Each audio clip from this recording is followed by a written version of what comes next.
NIM 2224211-1 kelas 5C dengan mata kuliah Pendidikan Inklusi.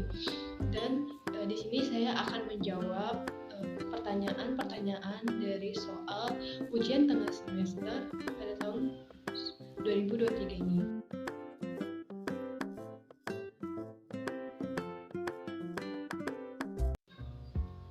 Pada soal pertama, menurut pendapat Anda, pendidikan inklusi itu solusi atau masalah? Dan jelaskan. Jawaban dari saya, pendidikan inklusi adalah yang memberikan layanan terbuka bagi siapa saja yang memiliki keinginan untuk mengembangkan potensi secara optimal. Sebenarnya, pendidikan inklusi sudah tercantum dalam Permendiknas nomor 70 tahun 2009, yaitu sistem layanan pendidikan yang mengikutsertakan anak berkebutuhan khusus belajar bersama anak sebayanya di sekolah reguler atau biasa. Menurut saya, adanya pendidikan inklusi ini akan menjadi solusi, karena pendidikan inklusi akan memberikan kesempatan kepada peserta didik untuk mengembangkan potensi dan kemampuan yang dimilikinya supaya peserta didik memperoleh pendidikan yang bermutu, dan pendidikan inklusi tersebut tidak mengenal diskriminatif atau perbedaan perlakuan pada anak yang memiliki keterbatasan tersebut.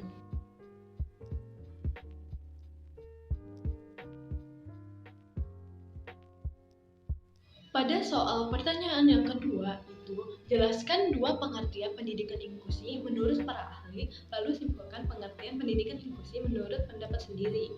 Dan jawabannya, menurut Dadang Gandhida tahun 2013 yang menyatakan bahwa pendidikan inklusi merupakan sistem penyelenggaraan sistem pendidikan bagi anak-anak yang memiliki keterbatasan tertentu dan anak-anak lainnya yang disatukan dengan tanpa mempertimbangkan keterbatasan masing-masing individunya.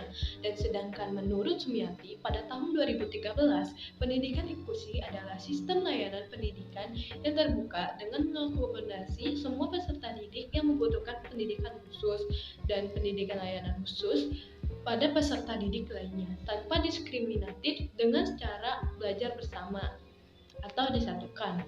Dan pengertian sendiri itu seperti pendidikan inklusi adalah pendidikan yang memiliki atau memberikan kesempatan bagi peserta didik berkebutuhan khusus karena kelainan fisik, emosional, mental, intelektual, sosial yang dimiliki kecerdasan dan atau bakat istimewa untuk belajar bersama-sama dengan peserta didik lain pada satuan pendidikan dan satuan kejurusan dengan cara penyediaan sarana dan prasarana pendidik, tenaga pendidikan, dan kurikulum yang disesuaikan dengan kebutuhan individu pada peserta didik.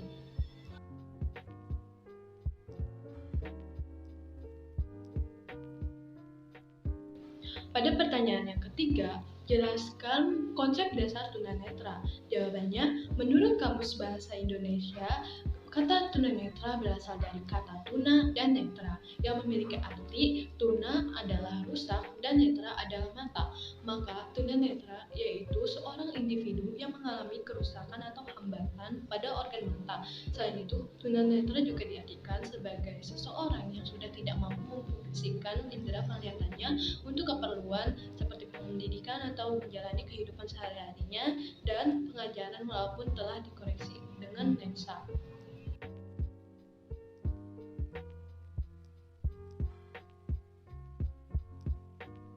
Dan pertanyaan keempat, yang A, itu apa perbedaan antara tuli dan tunarungu?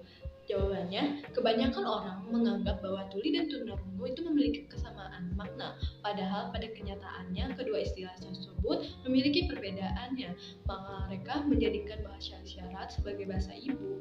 Meskipun demikian, tidak semua orang tuli memiliki kemampuan berkomunikasi yang sama. Ada yang hanya bisa menggunakan oral untuk berkomunikasi, ada yang hanya bisa menggunakan isyarat saja, ada pula yang bisa kedua-duanya, bahkan ada juga yang tidak bisa kedua-duanya karena mereka tidak pernah mendapat kesempatan untuk sekolah. Seperti perbedaan di gambar tersebut, itu perbedaan antara maksud dan makna tunarungu dan tuli. Tunarungu itu contohnya tidak kemampuan mendengar, kerusakan indera pendengaran, diagnosa medis terkesan lebih diskriminatif. Namun pada tuli, memiliki kemampuan berbahasa isyarat dapat digelarkan pada siapapun. Sebuah identitas sosial lebih nyaman terdengar.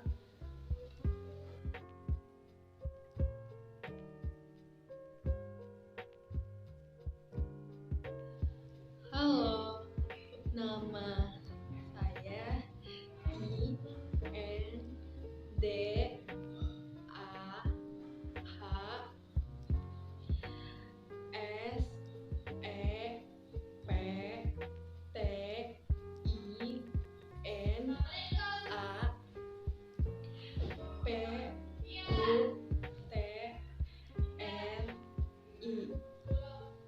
Terima kasih.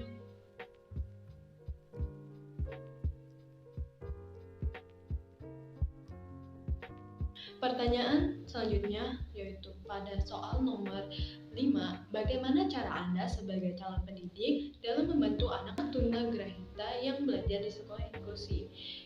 Jawabannya, pendidikan sendiri merupakan upaya sistematis untuk mengembangkan potensi peserta didik baik dari nilai, moral, dan keyakinan untuk kehidupan kini dan masa mendatang.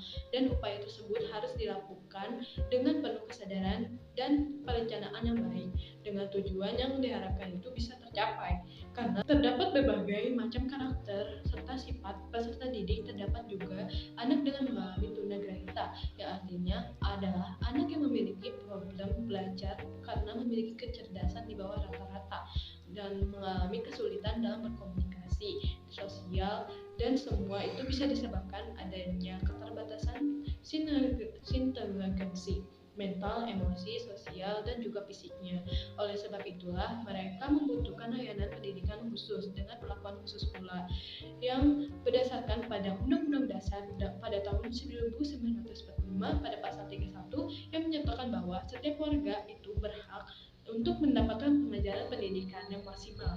Demikian itu sama halnya dengan anak tunagrahita, yaitu anak yang sesuatu anak yang berkebutuhan khusus ini tidak boleh terisolasi baik dalam pendidikan mereka maupun dalam interaksi sosialnya. Mereka tidak hanya membutuhkan materi pendidikan umum ataupun ilmiah, tetapi mereka juga butuh praktik dan layanan keagamaan, terutama pada amalia serta perlakuan perilaku yang bersifat religius. Pelaksanaan pendampingan program anak itu berkebutuhan khusus yang direncanakan harus disediakan mencakup peran guru serta orang tua, teman, komunitas, serta anak itu sendiri. Dan kita sebagai pendidik itu harus sabar dan telaten dalam mendidik anak dengan berkebutuhan khusus dalam tunagrahita.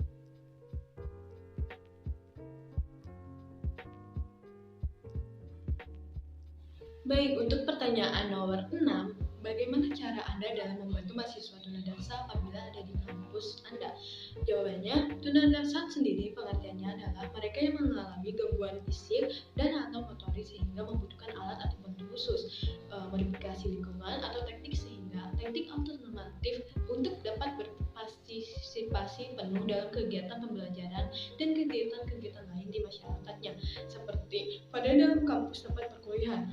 Ada beberapa kondisi yang termasuk ke dalam kelompok tunadaksa, yaitu orang dengan kehilangan anggota tubuh, orang yang disabilitas pada anggota tubuh, orang yang ketidakberfungsian anggota tubuh, dan orang dengan gangguan pada fungsi motorik dan gerak pada tubuhnya.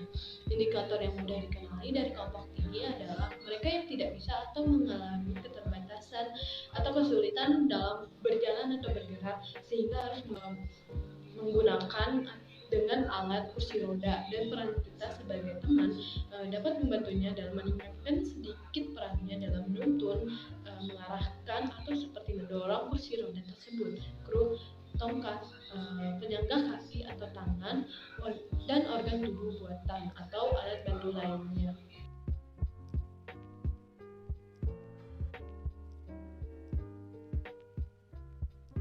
Baik, pada pertanyaan yang ketujuh terakhir, jika Anda sebagai pemegang kebijakan sarana dan prasarana, apa saja yang ingin Anda buat untuk membantu kampus Anda menjadi lebih inklusif untuk mahasiswa disabilitas? disabilitas? Jawabannya, hal-hal yang harus dilakukan oleh perguruan tinggi itu sendiri dalam menciptakan lingkungan dan sarana fisik yang aksesibel, diantaranya yaitu sebagai berikut.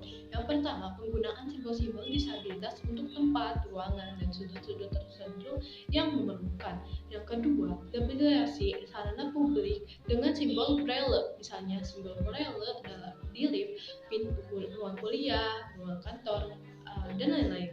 Yang ketiga, dapat pada gedung bertingkat lebih dari satu tingkat perlu dilengkapi dengan lift atau ramp supaya memudahkan bagi penggunaan kursi roda. Yang keempat, lift dilengkapi dengan informasi audio dan braille supaya dapat akses oleh tunanetra.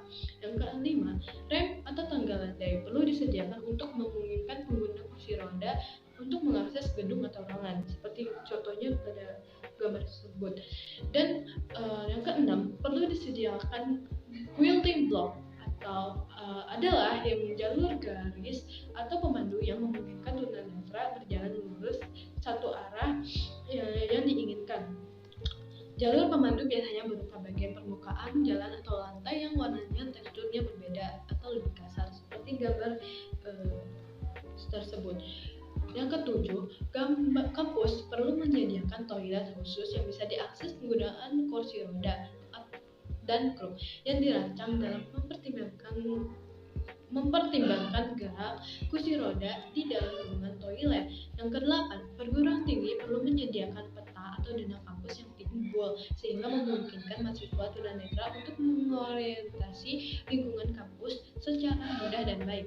Yang kesembilan, jalur penyeberangan dengan tombol lampu yang bersuara atau clicker crossing. Yang ke-10, tersedianya jalur pedestrian yang aksesibel bagi disabilitas. Yang ke-11, bus kampus harus menyediakan sarana yang aksesibel bagi disabilitas. Yang ke-12, tempat halte bus kampus atau gedung-gedung disediakan fasilitas yang aksesibel bagi disabilitas. Yang ke-13, setiap gedung harus menyediakan tempat parkir yang khusus bertanda disabilitas. Terima kasih. Wassalamualaikum warahmatullahi wabarakatuh.